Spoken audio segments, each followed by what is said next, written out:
La paz del Señor, hermanos y amigos. Me da mucho gozo saludarlos de nuevo esta noche. A cada uno de ustedes, hermanos, amigos, a todos los que también nos están siguiendo a través de internet en esta hora, tanto en Colombia como en otros países que a esta hora están con nosotros. Para todos, un saludo muy especial en el nombre del Señor Jesús. Las gracias a Dios que nos da la bendición de estar aquí, las fuerzas, nos suministra su misericordia. Yo estaba pensando hoy que me ha tocado hablar todo el día. He estado como un radio todo el día, sin casi parar. Yo estaba pensando y dije, hola, al hermano Orbel como que le va a tocar esta noche porque me pusieron a hablar todo el día. Pero bueno, gracias a Dios que nos da las fuerzas y los recursos para poder estar aquí con una responsabilidad tan grande. ¿Aló? Una responsabilidad tan grande como es estar frente a un pueblo tan selecto como es el pueblo del Señor. Les voy a rogar que estando de pie demos lectura a la palabra del Señor. Y vamos a dar lectura el capítulo 17 del libro de Apocalipsis.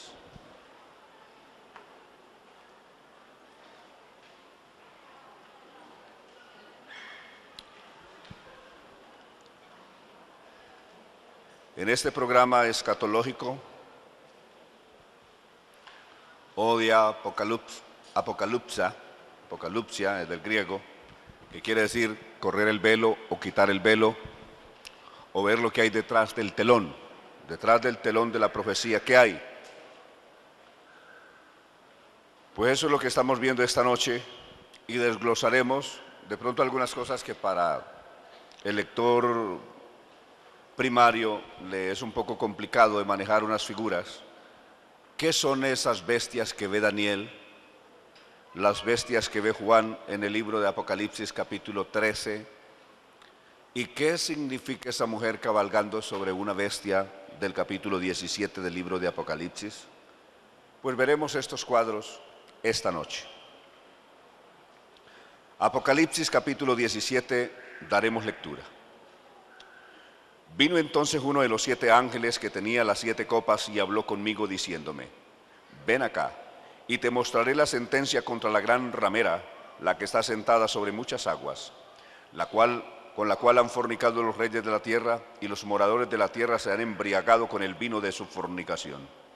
Y me llevó en el espíritu al desierto, y vi una mujer sentada sobre una bestia escarlata llena de nombres y de blasfemias, que tenía 7 cabezas y 10 cuernos. La mujer, que estaba vestida de púrpura y escarlata y adornada de oro y de piedras preciosas y de perlas, y tenía en la mano un cáliz de oro lleno de abominaciones y de las inmundicias de su fornicación. Y en su frente un nombre escrito, un misterio: Babilonia la Grande, la madre de las rameras y de las abominaciones de la tierra. Vi a la mujer ebria de la sangre de los santos y de la sangre de los mártires de Jesús, y cuando la vi, quedé asombrado con gran asombro. Y el ángel me dijo: ¿por qué te asombras? Yo te diré el misterio de la mujer y de la bestia que la trae, la cual tiene las 7 cabezas y los 10 cuernos. La bestia que has visto era y no es, y está para subir del abismo y ir a perdición.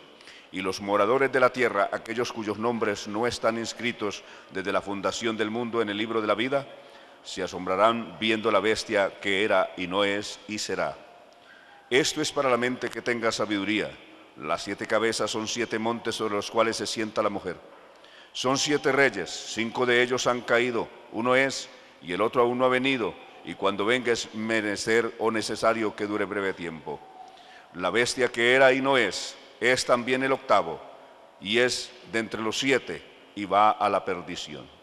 Los 10 cuernos que has visto son 10 reyes que aún no han recibido reino, pero por una hora recibirán autoridad como reyes juntamente con la bestia.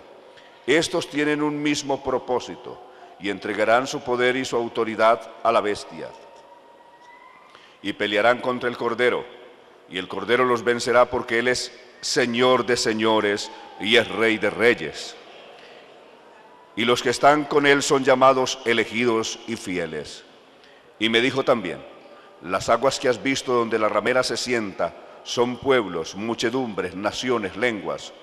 Y los 10 cuernos que viste en la bestia, estos aborrecerán a la ramera y la dejarán desolada y desnuda. Devorarán sus carnes y la quemarán con fuego.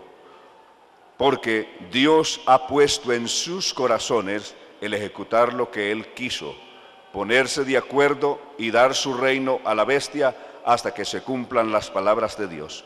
Y la mujer que has visto es la gran ciudad que reina sobre los reyes de la tierra. Amén. Que el Señor nos hable esta noche. Necesitamos que nos hable el Señor. Todos los días necesitamos revelación de Dios, sabiduría de Dios, crecer en la gracia, crecer en la fe y en el conocimiento de nuestro Señor Jesucristo. Son las 3 dimensiones en las que debemos crecer a diario. Amén. Tenga la bondad de sentarse y nos iremos pues a partir de este momento con este tema.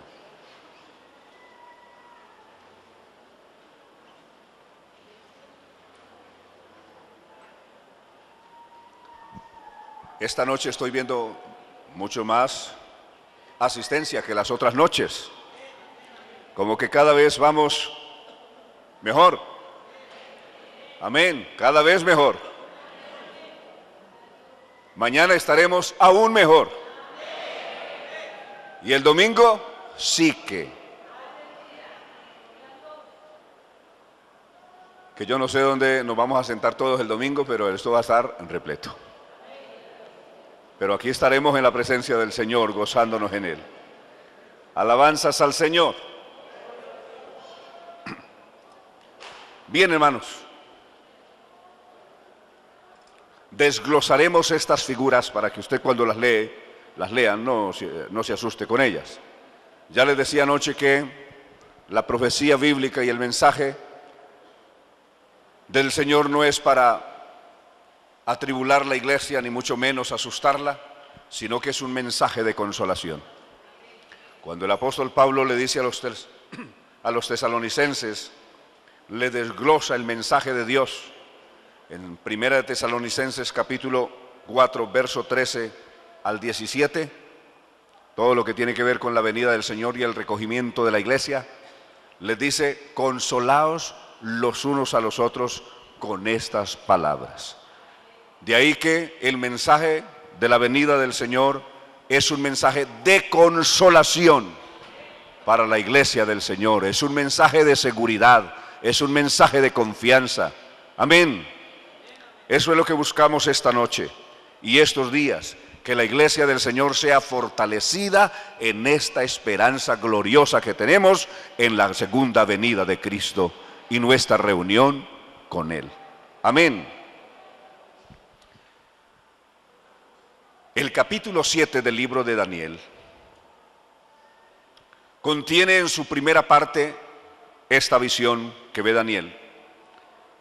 Estando en las afueras de la ciudad de Susa, capital por aquel entonces del imperio,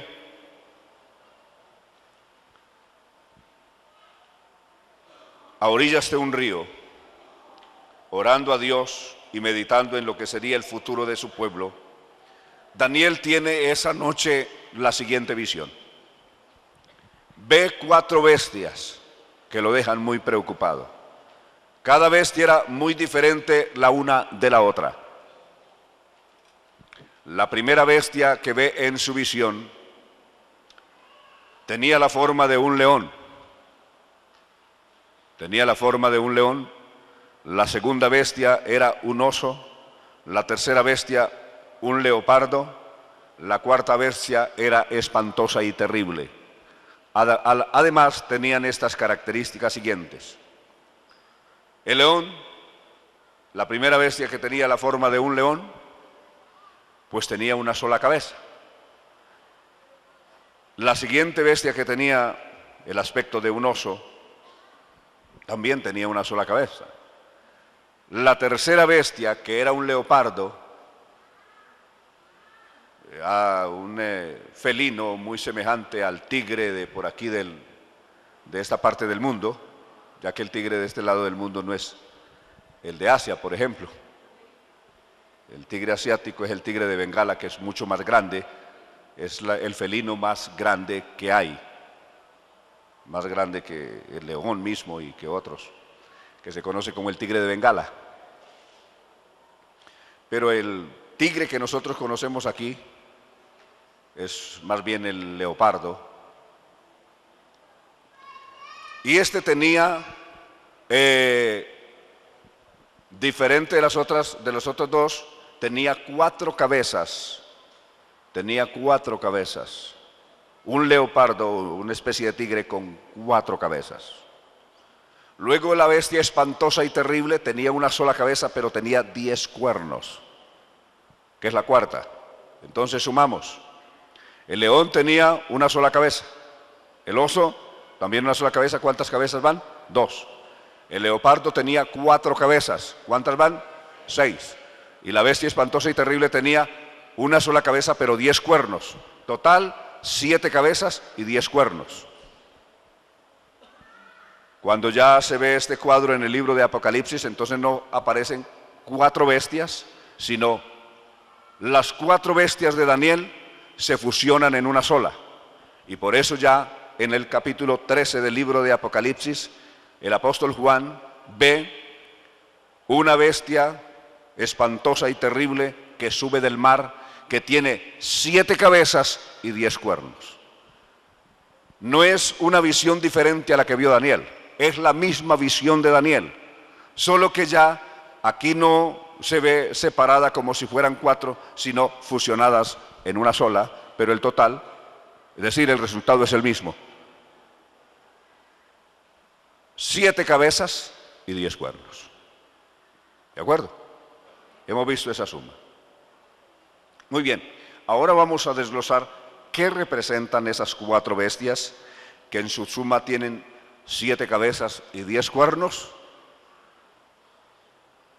El león representó en su momento el imperio babilónico, con Nabucodonosor, el gran emperador de aquel entonces, que fue el que hizo no solamente la invasión y la conquista de Israel, sino que ya había hecho la conquista de Egipto y de otra cantidad de naciones fuertes y poderosas del entonces. De ahí que Nabucodonosor, rey de Babilonia, que en el año 605 a.C. inicia su conquista de Egipto y posteriormente de Israel, y que finalmente lleva los cautivos de Judá a Babilonia, él representó el león, como lo representó en la estatua de la visión del mismo Nabucodonosor del capítulo 2, la cabeza de oro. ¿Qué representa este imperio? Como dije, comienza con Nabucodonosor, continuará en su hijo Nabonido, hijo de Nabucodonosor, pero Nabonido tempranamente abandona el reino y entrega la corona en sucesión a su hijo Belsasar. Belsasar es aquel que muere en el capítulo 5 de Daniel. ¿Recuerdan? Cuando una noche que el rey ofrecía un banquete especial a sus ministros y a todo el personal allegado, una orgía espantosa de licor y sexo, cuando se desnudaron todos, hombres y mujeres del reino, comenzando por el rey, se embriagaron y se dieron a las orgías más feas. El 12 de octubre del año 539 antes de Jesucristo ocurrió eso. Y esa noche llegaron las tropas de Darío el persa y terminarían con la hegemonía o con el reino de los babilonios y esa noche el reino pasó a mano de los persas. Aquella noche, antes de caer bajo las manos, prisionero en las manos de los persas, Belsasar tuvo una visión en la que veía una misteriosa mano que escribía en la pared, en medio de su ebriedad. Veía una mano que misteriosamente escribía en la pared, Mene, Mene, Peres, Usparsin. Escribía esta mano misteriosa en la pared. Llamó a todos sus sabios, nadie pudo decir qué significaba esto, hasta que finalmente llamaron a Daniel. Y Daniel le dijo la triste verdad: es que Dios te ha pesado en la balanza y ha sido hallado falto. Y tu reino ha sido cortado esta noche y ha sido dado a los medas y a los persas. Y esa misma noche se murió Darío. Y esa misma noche los medas y los persas, en cabeza de Darío I, conquistaron el imperio, y ahí comienza el imperio de los medas y los persas. Es decir, el imperio que simbolizaba el león, que es el de los babilonios, termina el 39 de octubre del año 539 a.C. Y ahí comienza el imperio de los medas y de los persas bajo la dinastía de los Daríos. Es decir, el primer Darío I es el que conquista Babilonia. Hablando de los medas y los persas, Babilonia, para que ustedes se ubiquen en la actualidad, Babilonia era lo que hoy es Irak. Irak. ¿Y qué eran los medas y los persas? Los kurdos y los iraníes. ¿Qué quiere decir Meda? Meda quiere decir medio, o los países del medio, porque estos países de Irán y Kurdistán están en medio de dos ríos. ¿Cuáles ríos? En medio del río Éufrates y en medio del río Tigris. En medio de esos dos ríos quedan estos países, por eso se llaman o se llamaban los medas, o sea, los del medio. Esto para que cuando usted lea la Biblia, pues esto le ayude a tener una mayor información y usted entienda lo que está leyendo. ¿De acuerdo? Entonces ahí comienza el imperio de los medas y de los persas, de Kurdistán y de los iraníes de hoy.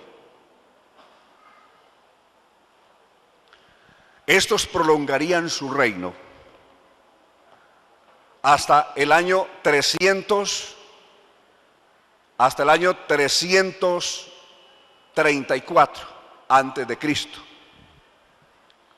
En el año 334 el imperio de los medas y de los persas tendrá su fin. Pero entonces, ¿qué representaba el oso? El oso representó el imperio de los medas y de los persas. ¿Correcto? ¿Qué representaba la bestia, la segunda bestia de Daniel? El reino de los medas y de los persas. ¿Qué fue lo que representó el león? ¿El imperio de qué? El imperio de Babilonia, que comienza en el año 605 antes de Jesucristo y termina en el año 539, el 12 de octubre de ese año, a las 12 de la noche, ahí terminó. Con día y hora exacto. Y comenzó a esa hora el imperio de los medas y de los persas. El imperio de los medas y de los persas terminó. Mire cuándo terminó. Terminó el año 334 antes de Jesucristo. Terminó el imperio de los medas y de los persas cuando Darío III, de la dinastía de los persas, termina vencido por Alejandro el Grande de los macedonios. Alejandro el Grande, aquel hombre que conquistó el mundo tan solo en 10 años. Entonces, en el año 334 terminó la era del oso, del imperio del oso, de la bestia, que representaba el imperio de medas y persas. Y comenzó el imperio macedonio, es decir, el imperio griego, con Alejandro el Grande. ¿Qué representó el leopardo que tenía alas y que tenía 4 cabezas? Representó el imperio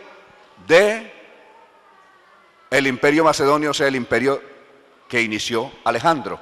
Alejandro es un hombre que había nacido en el año 356 antes de Jesucristo, hijo de un emperador griego llamado Felipe el Macedonio, y de su esposa Olimpia. Era hijo de Felipe el Macedonio y de Olimpia, que fue la madre de Alejandro. Desde muy niño, Alejandro se inspiró en la figura de un gladiador. En aquel tiempo existían los famosos gladiadores, que se enfrentaban hombre a hombre y hasta que uno de los dos quedara muerto. Se recuerdan hombres tremendos como Espartaco, como Héctor, como otros. Pero el más destacado de todos, y especialmente el que inspiró a Alejandro, se llamó Aquiles. El gran luchador Aquiles inspiró a Alejandro. Y por eso desde niño quiso imitar a Aquiles. Y se dio a la tarea de imitar a Aquiles en todo. Pero poco a poco fue creciendo la ambición de conquistar el mundo. Vio que tenía éxito y que podía lograrlo. Es así como en el año 334 a.C., teniendo un ejército de 30.000 hombres, se enfrentó en la región de Guacamela, un sitio conocido así, a las tropas de Darío, que tenía un ejército inmensamente superior al suyo, ya que Darío tenía 80.000 efectivos en sus tropas, más 10.000 que hacían su guardia personal, conocidos como los invencibles.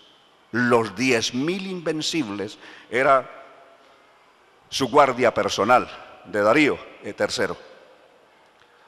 Más sin embargo, estando en una desventaja militar, Alejandro no tuvo miedo a enfrentarse a un ejército tan superior al suyo y venció a Darío y lo derrotó. Venció los 80.000 y los 10.000 invencibles, y desde ahí su fama cundió por todo el mundo de aquel entonces, y a los otros reinos llenó de pánico cuando supieron que tan poderoso ejército había caído vencido ante Alejandro.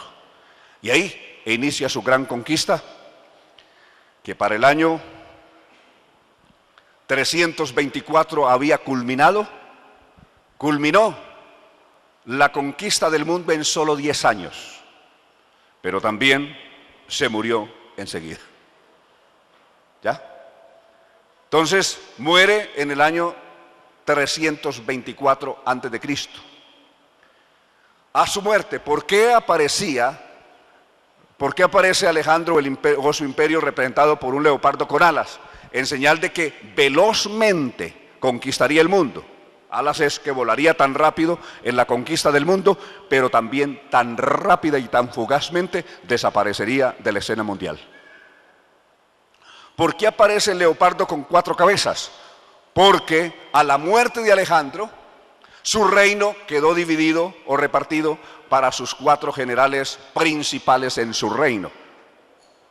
En su orden, Ptolomeo de Egipto. Es decir, Ptolomeo se hizo cargo de Egipto.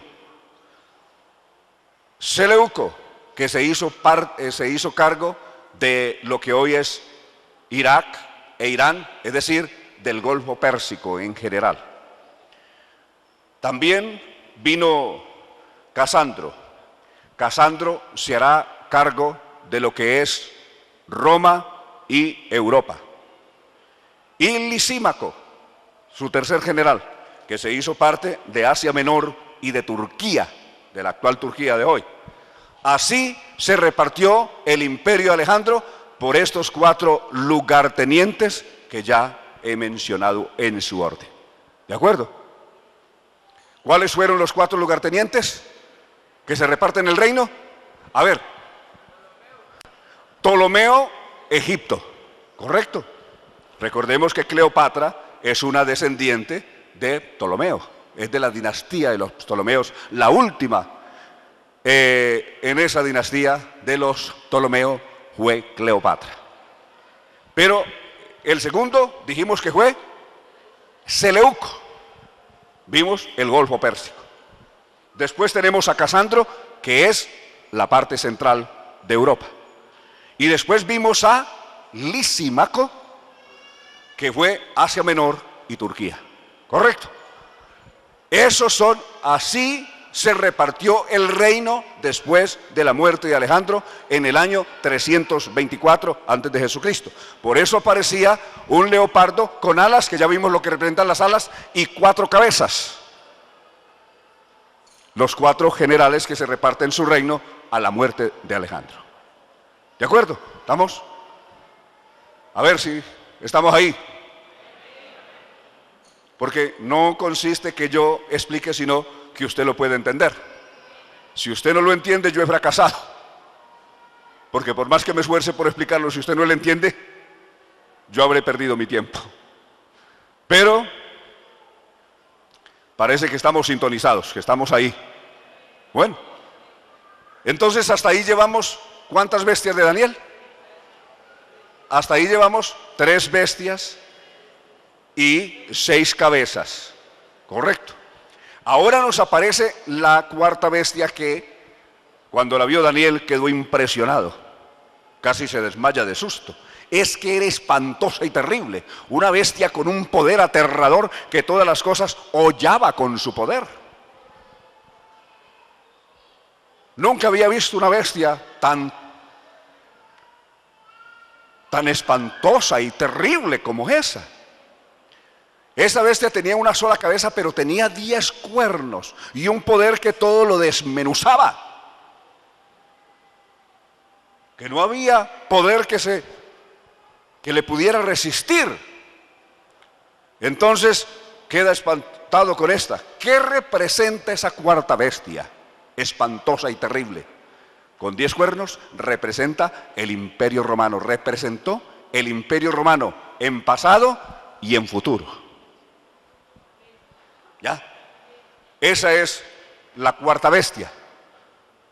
Entonces, el Imperio Romano, ¿cuándo comienza el Imperio Romano? El Imperio Romano comenzó cuando Julio César conquista Egipto y la última heredera del Imperio Macedonio, que venía a ser la última heredera de Ptolomeo de Egipto, que es Cleopatra, termina siendo conquistada, no solamente militarmente, sino que hasta le conquistó el corazón a Cleopatra. ¿Recuerdan? Que llegó, Cleopatra se convierte en la amante de Julio César, aunque también la amante del compañero de Julio César, Marco Antonio, en fin. Ella jugaba con todas las cartas. ¿Sí? Entonces,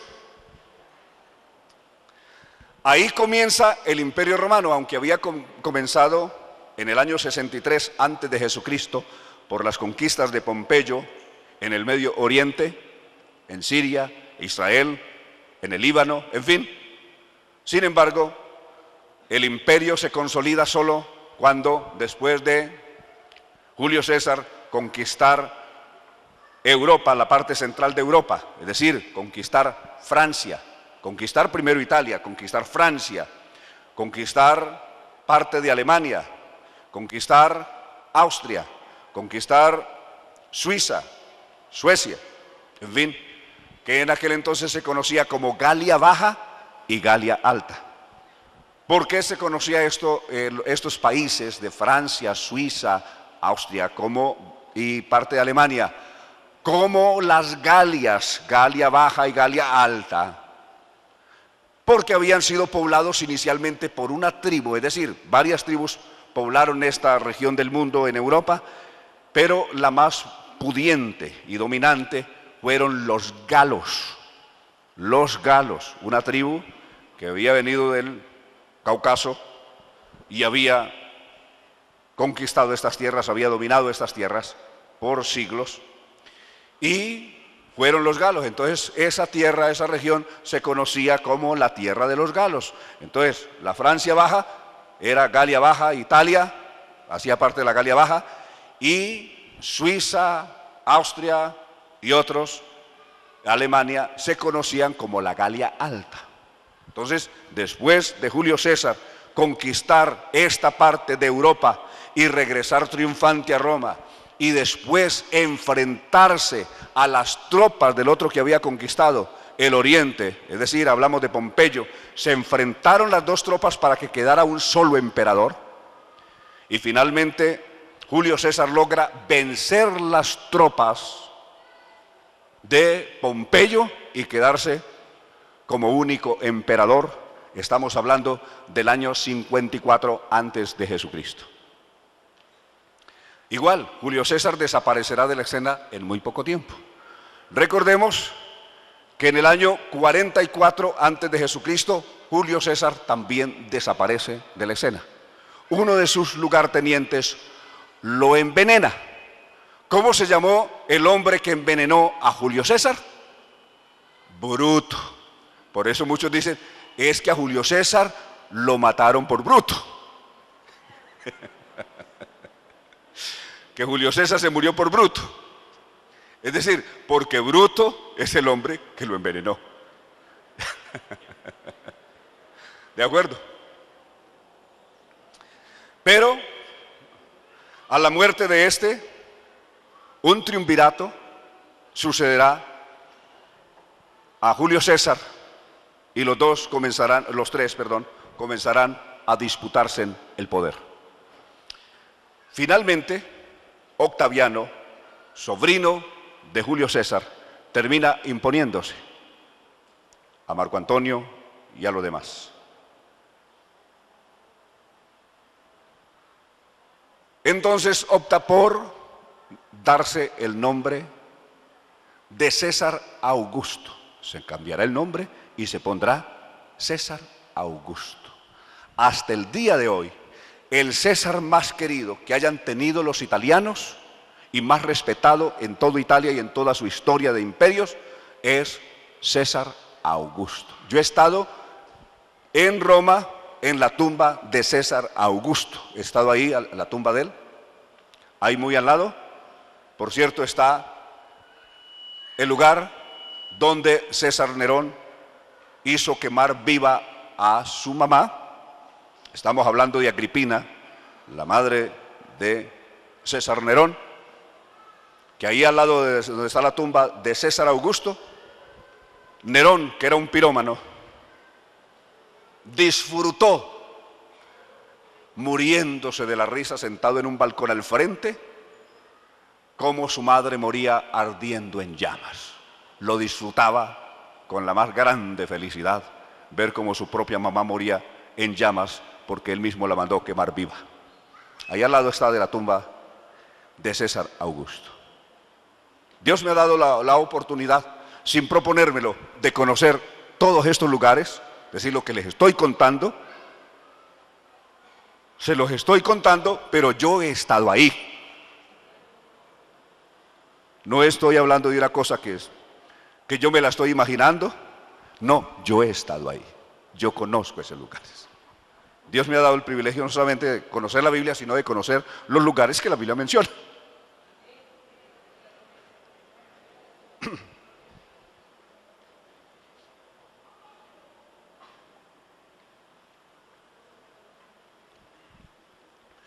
Ahora, aquí viene, entonces, ahí comienza el Imperio Romano. Comenzó con el primer emperador unificado que fue Julio César. ¿En qué año comenzó el Imperio Romano? ¿Año qué? 54 antes de Cristo. ¿Y dónde terminó el Imperio Romano en su primera parte? En el año 478 después de Jesucristo terminó el Imperio Romano, debilitado y vencido por tribus bárbaras, así conocidas, que fueron descendiendo del norte de Europa y fueron debilitando inicialmente con saqueos y después infiltrándose en las propias tropas romanas, se fueron infiltrando hasta que fueron debilitando el Imperio Romano. Ustedes recuerdan, el fuerte de las tropas romanas, para el soldado romano, era su atuendo de guerra, es decir, era la armadura que llevaba. Ustedes ven que iban prácticamente cubiertos en hierro y en acero, protegidos desde la cabeza, cara, todo el cuerpo, aún las piernas, por la espalda también. La única parte que quedaba desprotegida eran los costados. Por delante y por detrás estaban bien cubiertos, pero los costados no, porque esto dejaban para que ventilara, lo dejaban sin cobertura para que ventilara y no se murieran asados dentro de esa coraza de acero. Entonces, ellos, en aquel entonces la guerra se daba, se citaban en un lugar y siempre se peleaba de frente. Y en el caso que alguien atacara por detrás, igual, estaban protegidos por la parte de atrás. Y ellos siempre peleaban en línea, es decir, estas son unas tropas y al frente tienen otras, y estos siempre se alineaban, se paraban para la guerra en línea. ¿Por qué en línea? Nunca esperaban el ataque de un compañero. El único que podía atacarles por el costado, que era el flanco que quedaba descubierto, sería un compañero, pero ellos no esperaban nunca una deslealtad o una traición de esas. Pues los enemigos del Imperio Romano estudiaron cuidadosamente eso y por eso se infiltraron en sus tropas como combatientes también. Y cuando se daba la orden de combate, en vez de estos ir al frente contra los enemigos, clavaban sus lanzas de lado y se las enterraban por la parte que quedaba descubierta. No hay peor ataque que aquel que viene de sus propios compañeros. Por eso no hay peor ataque para la iglesia, aquel que viene de los de adentro. Recuerdan que Pablo se quejó que había peligros de los de afuera y de los de adentro, de los falsos hermanos de adentro. Hay peligros de todos lados, incluyendo de los de adentro que nos pueden clavar la lanza por el flanco más débil que tenemos desprotegido, porque nunca esperamos un ataque por ahí. No hay traición que duela más, sino de aquel en quien uno había fijado su confianza. Como la traición que más le dolió a Jesús, es que la traición hubiera venido de alguien que era su amigo y que compartía con él el mismo pan. ¿Recuerdan? Bueno, cae el Imperio Romano 478, pero el Imperio Romano se volvería a levantar. Por eso nos trasladamos a la bestia de Apocalipsis capítulo 13. Lleguemos a Apocalipsis capítulo 13. Ya dejamos las bestias de Daniel y vamos a ver esto mismo, pero ya, como dije, fusionado en una sola bestia. Daniel ve, Juan en Apocalipsis 13, ve una bestia espantosa y terrible que sube del mar. ¿Ya? Esta bestia espantosa y terrible tiene 7 cabezas y 10 cuernos. Pero notó Juan que una de las cabezas de la bestia estaba herida como con herida de muerte. Pero su herida mortal fue sanada. Y se maravilló toda la tierra en pos de la bestia. Y adoraron al dragón, Apocalipsis 12:7, que es la serpiente antigua que se llama Diablo y Satanás, que había dado tal poder a la bestia. Y adoraron al dragón, o sea, adoraron a Satanás o adorarán a Satanás. Hasta aquí, lo que vimos está en el pasado, hasta la caída primera del Imperio Romano. De aquí en adelante, lo que vemos está en el futuro. ¿Ven? ¿Nos hemos ubicado bien? Hasta donde vimos el pasado. A partir de aquí, vemos el futuro. No podíamos ver el pasado, el futuro sin ver el pasado, para saber de dónde venimos. Ahora veamos el futuro de aquí para allá. El futuro comienza con la sanidad de la cabeza de la bestia que había sido herida. ¿Qué representa esa cabeza herida? Representa el Imperio Romano, que cayó herido en el año 478 después de Jesucristo. ¿Ya? Que es donde termina la denominada era antigua y comenzó la era del medievo, o la Edad Media, comenzó ahí. Ahora,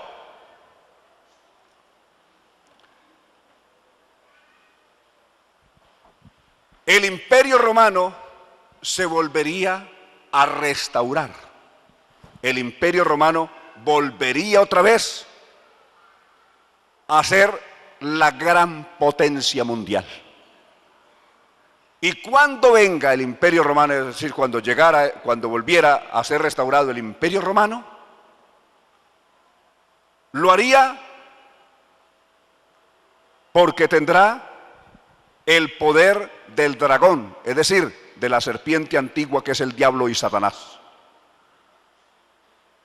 Lo hará, y uno de sus últimos gobernantes, o el último gobernante que tendrá el Imperio Romano cuando sea restaurado, en su restauración, será el hombre de pecado, el hijo de perdición, la bestia o el anticristo. ¿De acuerdo? Pues bueno, ¿cuándo comenzó, en qué año comienza la restauración del Imperio Romano? Es decir, ¿cuándo comienza la sanidad de la cabeza de la bestia que había sido herida, pero que será sanada? Comenzó en el año 1957 en la ciudad de Roma, cuando los países siguientes, Italia, Francia, todos estos países hicieron parte del antiguo Imperio Romano. Alemania, parte del Imperio Romano, pues tanto que Alemania se llamó hasta el Sacro Estado Alemán, hasta hace muy poco, por su fidelidad a Roma. Holanda, Bélgica y Luxemburgo. Estos países firmaron la primera carta que dio origen a la restauración del Imperio Romano, conocido como la Declaración de Roma, en el año 1957. Que esta Declaración de Roma es la que ha dado origen a lo que hoy se conoce como la Unión Europea. No el mercado común europeo, que es otra cosa. El mercado común europeo comienza por allá en el año 1953, simplemente con un acuerdo para comerciar el carbón. Era el mercado, el comercio del carbón. Así comenzó el mercado común europeo, fue un asunto para poder vender libremente el carbón los países productores en Europa. Pero no estamos hablando del mercado común, estamos hablando de la Unión Europea como tal. Y la Unión Europea es la restauración del antiguo Imperio Romano. ¿Qué se propuso inicialmente? Recuperar los 12 principales países que conformaron el Imperio Romano en los tiempos de Julio César y de Augusto, volverlos a recuperar. Y por eso comenzó allí, y aunque hoy son 27 países, sin embargo, no hay 27 estrellas, escudos, en el símbolo de la Unión Europea, sino solamente 12. ¿Por qué 12? ¿Y por qué no 27? Porque realmente fueron 12 los países que conformaron el Imperio Romano, y no 27. Es decir, que los otros son invitados de piedra. Ahí los que cuentan son 12. ¿Lo veis? ¿Habían notado? ¿Han visto ustedes la bandera de la Unión Europea? ¿Han visto el círculo? ¿Y tiene cuántas estrellitas? 12. ¿Por qué nada más 12? Porque 12 fueron los países que conformaron en el pasado el Imperio Romano. ¿Por qué no 15? Cuando fueron 15, ¿por qué no 15? ¿Y por qué no 27 como son ahora? Y aunque llegaran a ser 40, seguirán siendo 12. Porque 12 fueron el fuerte del Imperio Romano. ¿Lo veis? Esa es la restauración del Imperio Romano. Pero aún no ha venido lo más definitivo. La bestia, espantosa y terrible, todas las cosas las hollaba con sus pies. Tenía tal poder de agresividad.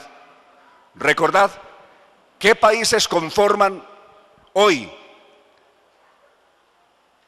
la Unión Europea? Mire que entre los 12 países que conformaron el Imperio Romano están a la vez los países que han sido los grandes imperios del mundo. ¿Ya? Veamos.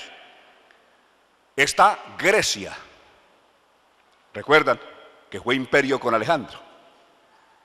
Está Turquía, que fue el gran imperio de los mamelucos, que Turquía está ahí, que entra y que no entra, pero realmente la cuentan porque ya hay un mercado con ellos y ya hay un libre tránsito con Turquía, aunque Francia no le ha dado el visto bueno por algunas diferencias, sin embargo se mantiene ahí, y eso hizo parte, ese fue otro imperio que fue el gran imperio de los mamelucos. ¿Ya? O el gran imperio otomano, que se conoce también, porque fue una dinastía de un señor que se llamaba Opto, y muerto él siguió su hijo Opto y su nieto después, y por eso se llamó el gran imperio otomano. Está pues Roma, que fue imperio. Está el Reino Unido, el último gran imperio grande que conquistó el mundo en los tiempos de la reina Victoria, que conquistó el mundo desde Occidente hasta Oriente, conquistando la China, conquistando Afganistán, Pakistán, la India, en fin, todo eso lo conquistó el imperio británico en los tiempos de la reina Victoria. Es decir, y recordemos que Inglaterra tenía dominios o tuvo dominios sobre lo que hoy es Estados Unidos y sigue teniendo dominios sobre lo que es Canadá, Australia, Malasia, en fin. Medio mundo aún depende en gran parte del Reino Unido. ¿Ya? Las Malvinas, Belice, Jamaica, en esta parte del mundo, Bahamas, entre otros, todavía sigue, Islas Caimán, solamente por mencionar algunas, pertenecen todavía a la corona británica. ¿Ya? Entonces, están ahí sumados entre lo que fue el Imperio Romano y los que hoy vuelven a integrarlo, están sumados los grandes imperios del mundo, es decir, los países que fueron cabeza de los grandes imperios del mundo. Por eso la bestia parecía que hollaba todas las cosas con sus pies. La Unión Europea en su total conforman en este momento el ejército más poderoso del planeta Tierra. Unidos los 27 suman el ejército más poderoso militarmente hablando, mejor equipado militarmente hablando que existe en el planeta Tierra y mueve más del 30% de la economía mundial. Ahí está pues su poder. Y a los que no mueve, tiene alianzas con ellos. Alianzas humanas, ¿ya? Pero se esperaba que tuviese un presidente, porque solamente tenía un ejercicio, en ejercicio un secretario de la Unión Europea, el señor João Barroso, pero era necesario que tuviese no un secretario, sino un presidente en ejercicio, pero para eso necesitaba una constitución legal que pueda ejercer como un país. Y esa constitución se dio mediante el Tratado de Lisboa en Portugal, y el año pasado fue elegido el primer presidente de la Unión Europea o el primer presidente del Imperio Romano restablecido, que es un belga llamado Jan Rompuy. ¿Ya? Ese es el actual presidente de la Unión Europea. Decreto número 1 de Jan Rompuy al ser elegido presidente de la Unión Europea.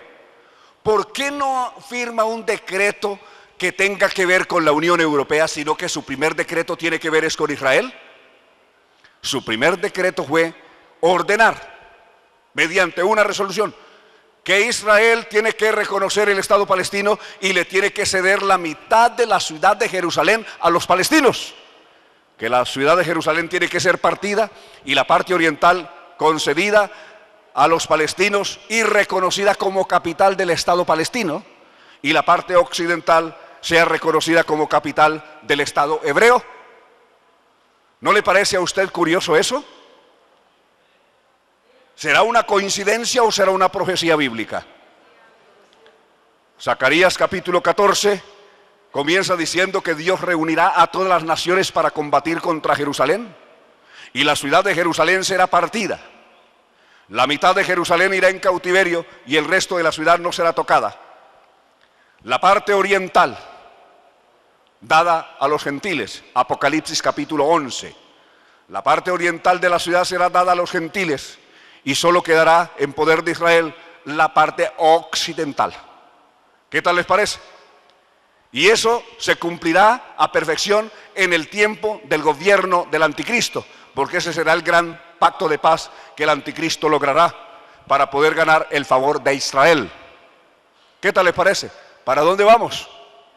Quiere decir con esto que estamos exactamente en el tiempo de la venida del Señor.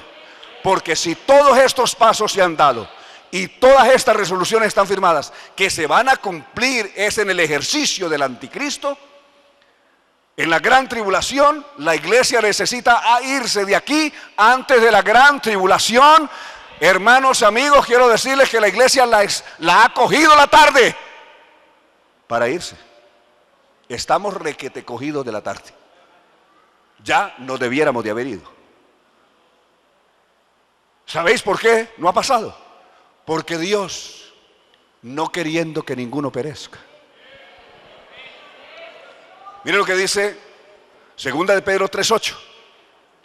Que el Señor no retarda su promesa, según algunos la tienen por tardanza, sino que es paciente. Mire, ¿con quién es paciente? ¿Con el mundo? ¿Con las naciones del mundo? ¿Con la gente que no conoce a Dios? No, Pedro se incluyó.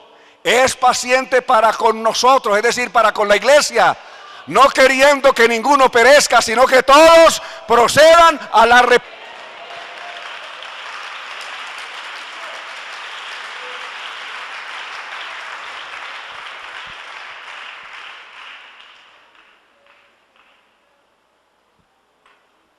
Terminemos de desglosar este asunto. Ya nos metimos con esta cuestión de bestias y de figuras. Terminemos. ¿Aún tengo tiempo? A veces me confundo con mi reloj. Anoche me confundí con él y por eso dijo, hola, hay que parar. Desglosemos Apocalipsis capítulo 17. El capítulo 17 de Apocalipsis, como vimos, como leímos, aparece una visión ante Juan, donde ve una bestia escarlata o una bestia bermeja, como dirá otra versión, y sobre ella cabalga una mujer.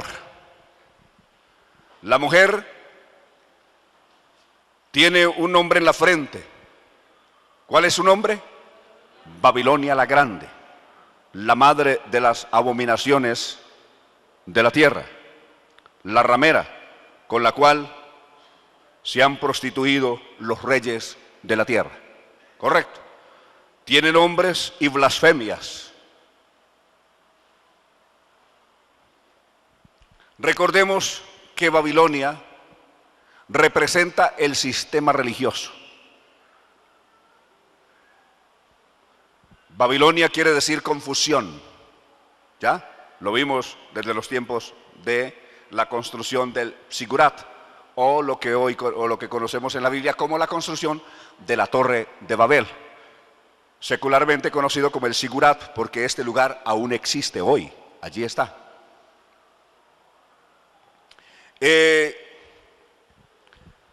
¿Por qué se habla de Babilonia si estamos hablando de un sistema en Europa? Porque el sistema, recordemos que el imperio de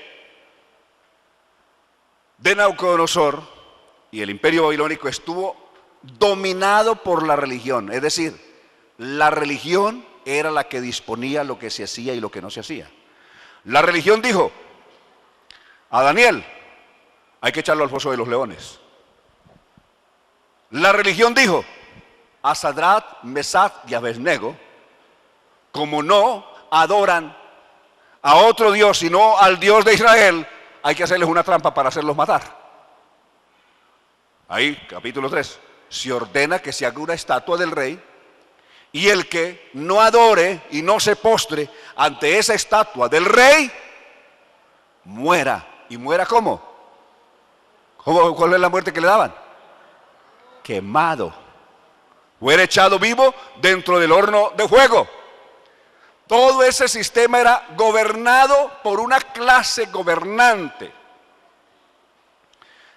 que era Babilonia. Babilonia eran magos, eran brujos. Recuerdan que a Daniel lo pusieron a estudiar y a sus compañeros con todos los magos y astrólogos de Babilonia. ¿Lo recuerdan el capítulo 1?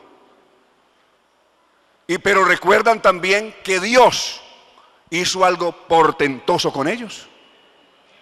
Cuando ellos dijeron, no nos contaminaremos con la comida y la bebida del rey, en cambio los otros sí participaban de la mesa del rey, porque esta clase gobernante comía de la mesa del rey, tenía privilegios en todo el reino.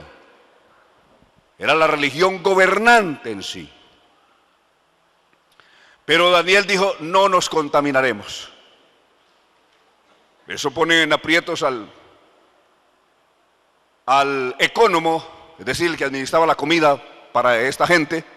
Hola, si ustedes no comen, me hacen cortar la cabeza del rey. Porque entonces el rey, cuando los examine, los va a encontrar desmejorados. Pero Daniel le dijo, no se preocupe por eso.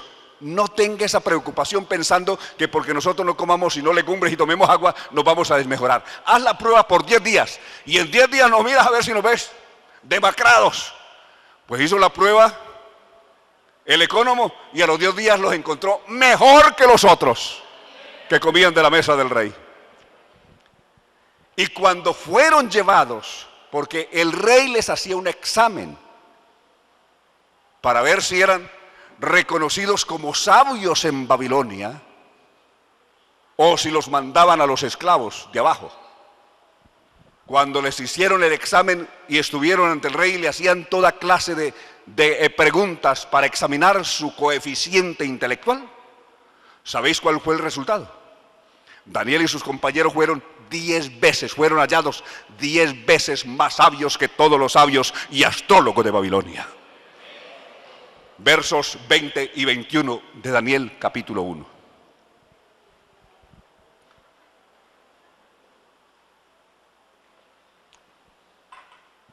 A raíz de eso, y lo que pasa en Daniel capítulo 3 con los compañeros de Daniel, y lo que pasará en el capítulo 6 con la victoria que Dios da salvando a Daniel de la boca de los leones, hizo que Daniel y sus compañeros cayeran en gracia delante de los reyes, tanto de Babilonia como después de los reyes persas. Y ese sistema gobernante, religioso gobernante, cayó en desprestigio. Cayó en desprestigio, porque ¿qué fue lo que decretó Nabucodonosor? Que todos de aquí en adelante adoren al Dios de Daniel, porque solo el Dios de Daniel es Dios de dioses, es Rey de reyes y es Señor de señores. Ese fue el decreto que dio Nabucodonosor en el capítulo 4. Entonces, ¿en qué quedaban los dioses de esta clase religiosa gobernante? En vergüenza. ¿Sabéis que entonces cuando cayeron en vergüenza, ¿sabe qué hicieron? Se vinieron del Golfo Pérsico, que es Babilonia, y emigraron hacia Europa. Y se ubicaron en una ciudad que queda entre Turquía y Italia. ¿Cómo se llama esa ciudad? Pérgamo. La ciudad de Pérgamo.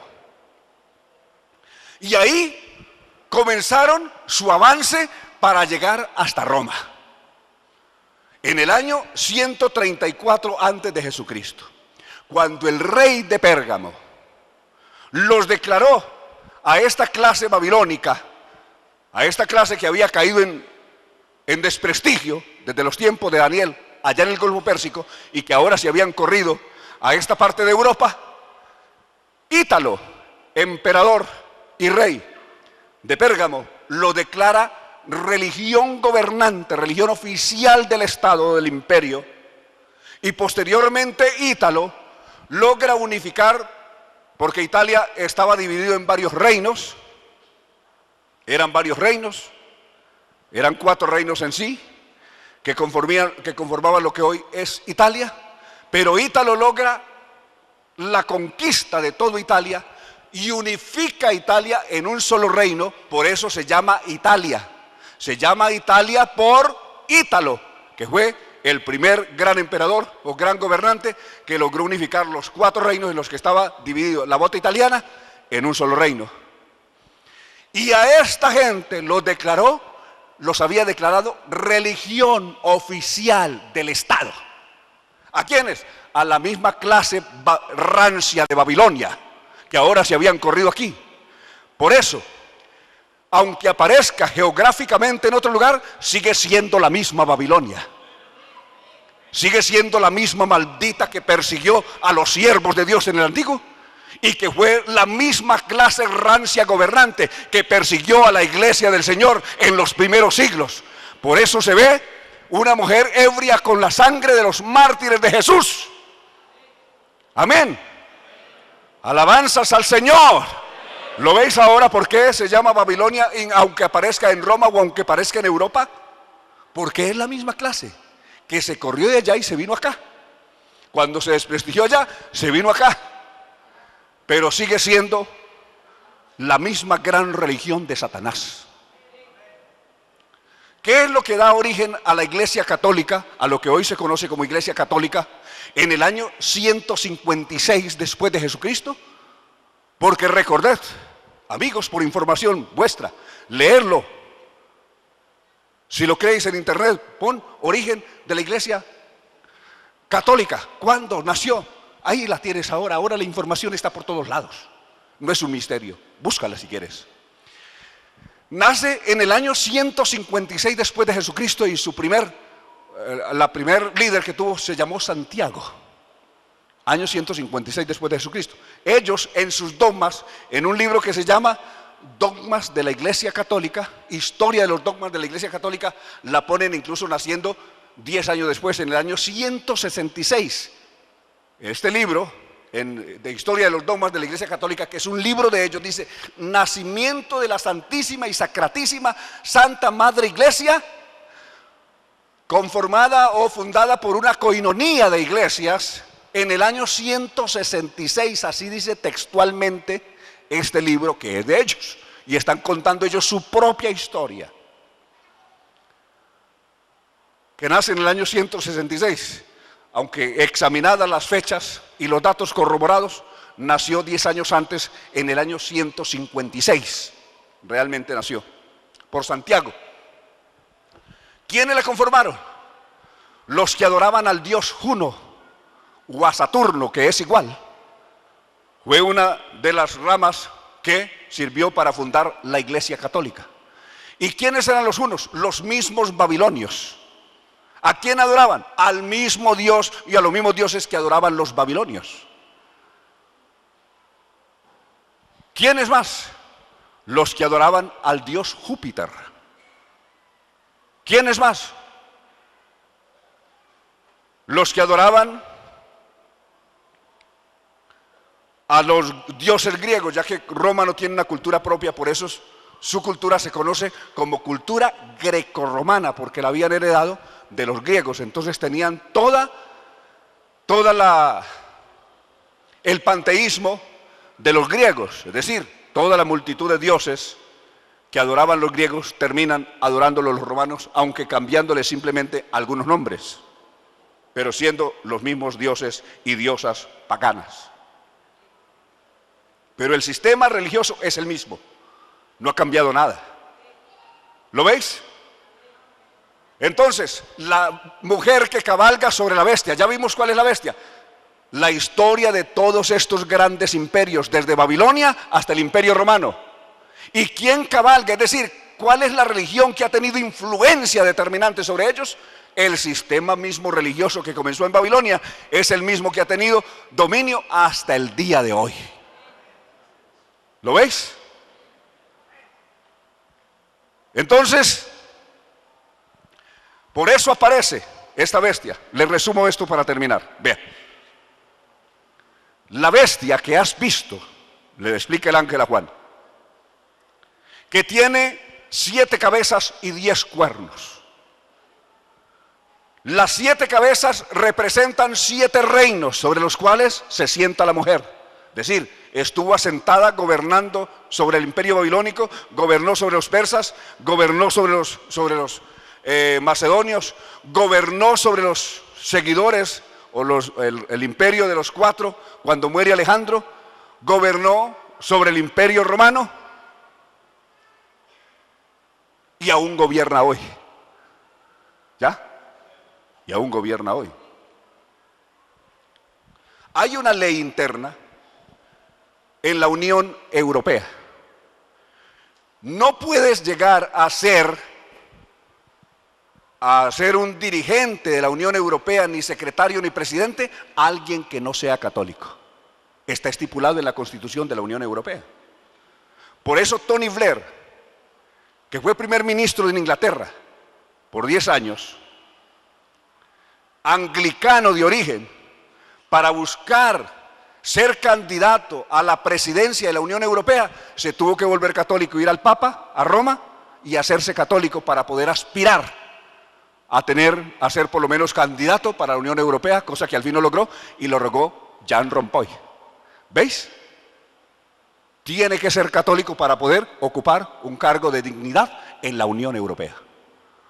¿Veis cómo es el asunto?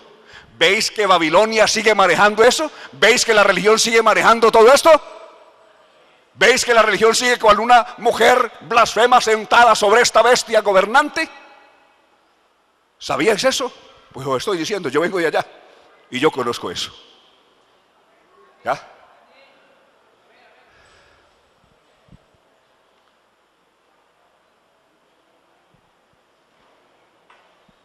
Vea esto. Las 7 cabezas son 7 reinos. 5 de ellos han caído. El uno es y el otro aún no ha venido. Y cuando venga, es necesario que dure breve tiempo. ¿Cuánto tiempo? Breve tiempo. A ver si nos estamos entendiendo. ¿Sí? ¿Me han entendido eso? Bueno. ¿Cuáles son los 5 reinos que a los tiempos de Juan habían caído? Porque algunos han buscado ordenar esto y decir, no, esos 7 montes, esos 7 reinos, esas 7 cabezas representan 7 montes, 7 montículos donde está fundada la ciudad de Roma. No, yo conozco ciudad de Roma. Y todas esas colinas donde está fundada Roma, ahí siguen de pie, ninguna ha caído. Pero aquí el texto dice, 5 de esos han caído. Y el uno es, y el otro aún no ha venido. ¿Cuáles 5 reinos habían caído en los tiempos que Juan tiene la visión de Apocalipsis? Había caído Babilonia. Había caído el imperio de los medas y de los persas. Había caído el de Alejandro. ¿Correcto? Había caído el imperio egipcio de los Ptolomeos. Y había caído el de los 4 gobernantes que suceden a Alejandro. Es decir, las 4 cabezas que suceden a Alejandro habían caído.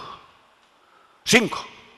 El uno es, en la actualidad, en los tiempos que Juan tiene esta visión, estaba en pie el imperio romano. Y el otro, la restauración del imperio romano y su gobernante estrella, que es el anticristo, aún no ha venido. Y cuando venga, El anticristo. Es necesario que dure breve tiempo porque su reino no será largo. Amén. ¿Lo veis ahora cómo es? Esa es la bestia bien explicada, bien detallada. ¿Quién le está explicando? Un ángel. No le estamos agregando nada ni suponiendo nada. Es un ángel que le está explicando eso a Juan. Amén. Entonces, la bestia que has visto era, porque comenzó en Nabucodonosor, siguió por todos, era y no es y será. Era, dejaría de ser por algún tiempo, dejó de ser en el año 478, dejó de ser y volvería a ser, ¿cuándo? ¿Cuándo fue que volvió a ser el Imperio Romano? ¿Cuándo volvió a ser? A ver si me entendieron. 1957, mediante la carta llamada la Declaración de Roma. ¿Ya? Entonces, he ahí. Quiere decir que el Imperio Romano en su nueva fase está en sus inicios. Ya fue elegido su primer presidente. En cualquier momento podrá ser elegido su último gran presidente, que será el hombre de pecado, el hijo de perdición. Pero para ese tiempo la iglesia no podrá estar aquí. Quiere decir que estamos a las puertas de la gran tribulación. La gran tribulación puede comenzar esta noche o mañana, pero la iglesia necesita haberse ido de aquí. Alabanzas al Señor. La iglesia necesita viajar ahora a encontrar al Señor que viene en gloria. Alabanzas al Señor. Alabanzas al Señor. ¿Ha quedado claro? Último, alguien que no le haya quedado claro, levante su mano. O no me entendieron del todo, o todos lo entendieron muy bien, porque ninguno levantó la mano. Entonces, gloria al Señor. Espero que sea que todos lo entendieron bien. Alabanzas al Señor. Entonces, ¿cuánto falta para que venga el Señor? ¿Ah? ¿Está cumplido el tiempo de la venida del Señor? Nos debiéramos de haber ido ya. ¿En qué espacio estamos? Estamos en un espacio de prolongación de paciencia de Dios para con nosotros. Pero esa paciencia de Dios tiene un límite. No podemos abusar de la paciencia de Dios. Alabanzas al Señor. Hay un límite en la paciencia de Dios. Hubo un límite en la paciencia de Dios para con Sodoma y Gomorra. Que Dios se detiene ante Abraham y dice: si hubieran 50 yo los perdono. Si hubieran 40, si hubieran 30, si hubieran 25, si hubieran 20. Una prolongación en la paciencia de Dios. Si hubieran 10 siquiera, yo los perdono. Pero no habían 10, tan solo uno. Dios le dice a los ángeles: saquen a ese uno y que caiga la ira de Dios sobre Sodoma y Gomorra. Y los ángeles le daban prisa a Lot diciéndole: huye, escapa por tu vida, porque nada podemos hacer hasta que tú no hayas salido de aquí. Iglesia del Señor, el Señor necesita derramar su ira, su juicio sobre este mundo, pero dice: sale, iglesia, porque nada podemos hacer hasta que tú no hayas salido de aquí, iglesia. Hay que salir ahora. Hay que salir ahora. Salir y no mires atrás. ¿Te acuerdas de la mujer de Lot? Sale y no mires atrás en toda esta llanura hasta que no llegues a tu lugar de refugio. Hermano, amigo que estáis aquí, decídete definitivamente consagrarte al Señor de corazón y no mires atrás. No te quedes mirando vanidades ilusorias del mundo. No te quedes atrapado ahí entre Dios y el mundo. Si sigues a Dios o si sigues al mundo, si complaces tu carne o te consagras a Dios. ¡Sale ahora, iglesia! ¡Sale ahora! ¡Sale ahora! ¡Sale ahora! ¡Escapa por tu vida! Alabanzas al Señor. De pie, por favor. De pie, por favor. Parece como si el mismo Espíritu Santo no dejara oír su voz audible esta noche diciéndonos: iglesia, es hora de salir, es hora de escapar por tu vida, es hora de ir al refugio preparado por Dios ahora, es hora de ir. Clama a Dios, ruega a Dios. Hay un altar aquí. Si alguien necesita esta noche venir a hablar con Dios, a renovar su relación con Dios, a renovar su compromiso con el Señor, a decirle: Señor, yo no me voy a quedar embelesado en unas bagatelas que me ofrece el mundo. No me voy a quedar atrapado, no me voy a quedar encadenado, no me voy a quedar pagando tanto por tan poco. Es ahora, es ahora, es ahora, es ahora. Nuestra consagración a Dios es ahora. Nuestro volvernos a Dios de corazón es hoy. No es mañana, no es después. Lo único que viene después y lo único que vendrá mañana será el juicio de Dios o la muerte sin Dios. Pero esta noche es noche de oportunidad. Esta es una noche de salvación. Esta es una noche de vida, es una noche de poder.